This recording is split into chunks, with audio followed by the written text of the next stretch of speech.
Сегодня свое 95-летие отмечает Абаева Зара Владимировна, научный сотрудник отдела истории остинской литературы и Угостинского научно-исследовательского института имени Захария Ванеева, депутат парламента первого созыва, общественный деятель, активный участник общественного движения Адамун Нахас. Поздравления юбилярши сегодня прозвучали от председателя парламента Алана Маргиева. Заре Абаевой также были вручены поздравительный адрес, цветы и памятные серебряные монеты. 80-летие победы в Великой Отечественной войне и столетие Нафиджу Сойта. Слова поздравления юбилярши были высказаны и от председателя Национального банка республики Суслана Бекоева.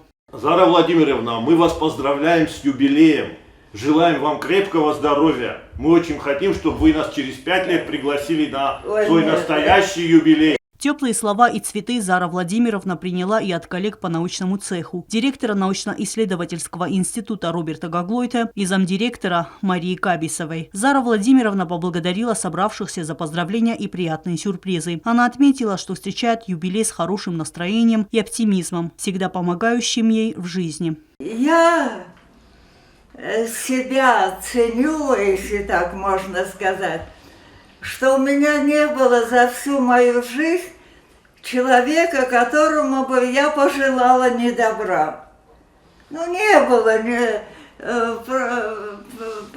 просто не было. Зара Владимировна – счастливая мать и бабушка. Мама Зара – так называет свою знаменитую бабушку и ее внучка Анна-Мария Поростаева. В ней Зара Владимировна видит свое отражение. Внучке передался многогранный талант, харизма и прекрасное чувство юмора бабушки.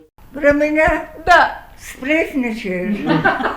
Наверное, как бабушка, я могу сказать, что мама Зара научила меня смеяться над собой, над жизнью. Если она сама этого вам не посоветовала, то я от нее скажу.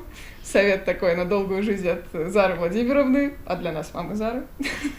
Смейтесь и находите юмор и что-то прекрасное всегда в жизни. Вот так вот. В январе 2023 года указом президента Алана Гаглоева за вклад в становление государственности Республики Южная Осетия Зара Владимировна Абаева была награждена орденом почета. Эльвира Тибилова, Давид Туаев, Оксана Татаева. Информационный выпуск сегодня.